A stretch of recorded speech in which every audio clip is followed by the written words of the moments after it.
Okay, so we're gonna something people are going crazy and asking questions and can't get no answer or whatever. I'm confused myself, not the first time.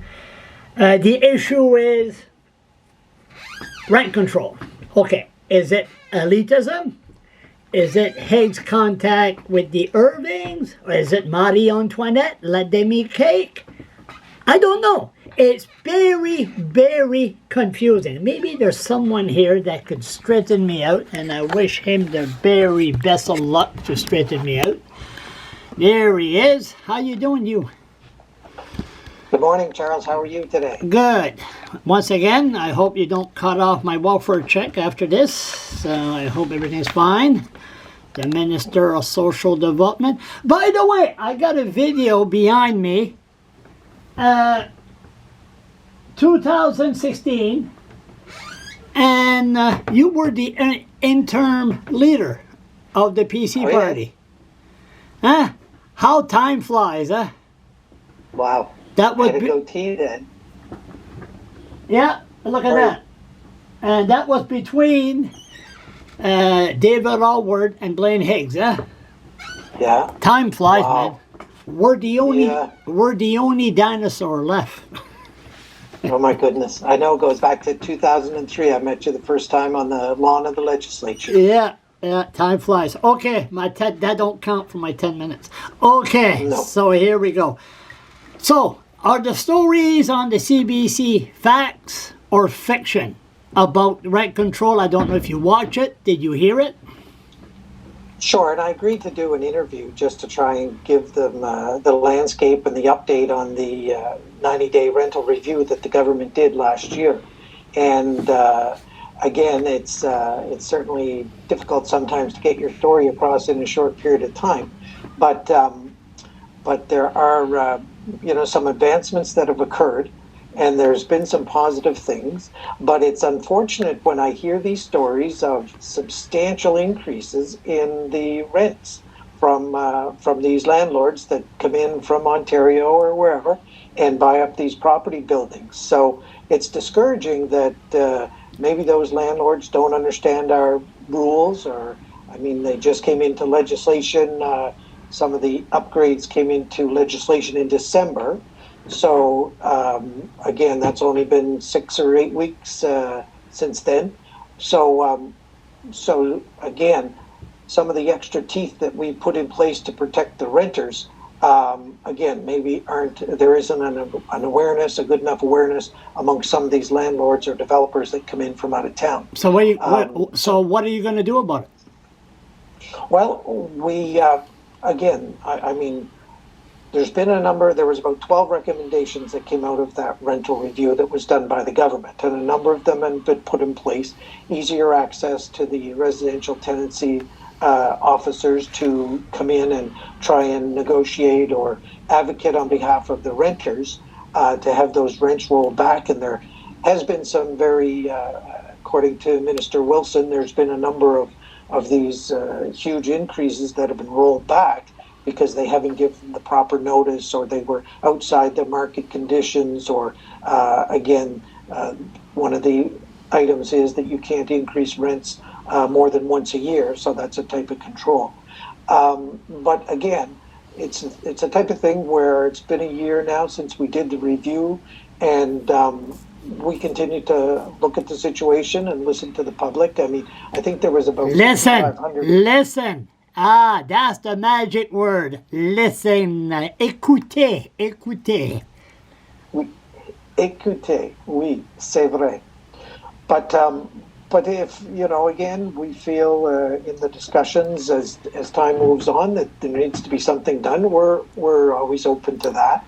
What it would be, I couldn't tell you right now because those discussions haven't taken place, but certainly we hear very well what the situation is, and we try to make improvements, and if those improvements still need to be tweaked, then we're again, that's something that could be on the agenda for the future. But okay, go ahead, but it's all right. My 10 minutes, I got some questions. I'm letting you talk. That's all right. Go ahead. Okay, but it's important that if people feel that the increases that they're receiving from the landlord are unreasonable, they need to call the Residential Tenancies Commission, and it's a 1-888-833 number that's available if you look online or if you look on GNB. What's the number? I should have it right, Oh, yeah, right you in should have. front of me. That's okay. My God. I did quote it in the CBC report if somebody wants to look back at that. But it's available. You can also go into 211, which is, again, a source of information that can give you that. But they will react and they will respond, and there's been some positive outcomes in having large rent increases roll back. But again, that's not a very enticing headline. Now, who's on the board? I don't know the names, but there's a cross. Are we talking about snobs? Are we talking about people that knows what's going on? Are we talking about elitists? Who's on the board? No, there's some very informed individuals who, and there's a liaison officer will come out. That's the first step. So it's an individual will, again, most people, the first call, they can get a individual on the phone and can talk through the situation. Unfortunately, I saw one comment that was made by a renter. He said, "Oh, I didn't bother to call.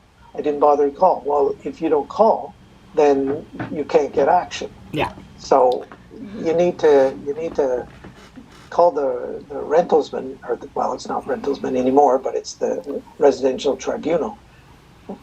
Is this an appointed board? No, there's some of your good friends in the bureaucracy that are on that. Oh, yeah. that will respond. But again, they're trained and educated in that sector. So do they have an open mind on this? I would think so. I haven't talked to all of them. That particular piece of legislation is owned by Minister Wilson. Part of my responsibility given to the Premier was to help with this overview that included a number of different departments, including Social Development, Finance, SNB, DTI. There's some things going on in DTI where maybe we can tap into some of the surplus land that the province has in order to get some nonprofits to develop affordable rental units there. And there's a lot more powers within the municipalities due to the local. That's another issue. You jump focus, Bruce. Focus. Right control.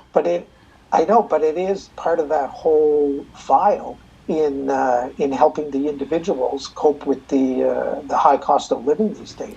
Listen, so if the municipalities can force the developers into having more, that's another issue. Housing. That's another issue. That goes on just like the tiny homes, 96 tiny homes, and we could go into that. That's another issue. Maybe you give me another 10 minutes on that issue. Listen. Sorry, I'm rude. Hey, you should have told. You should have. We were going to do this yesterday, but I had 12 beer while watching the NFL football, and maybe you should have talked to me yesterday. I was all mellow. It was a good game. They were good games. Oh, I was watching the TV and drinking the beer. Okay, focus, Charles.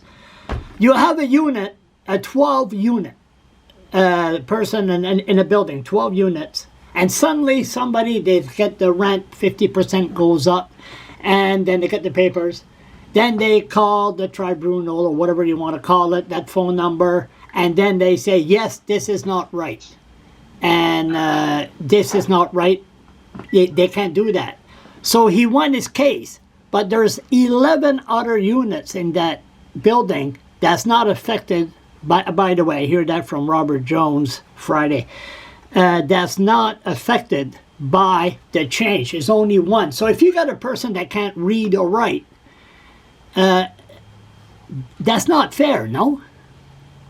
Well, they can pick up the phone and call that 1-833 number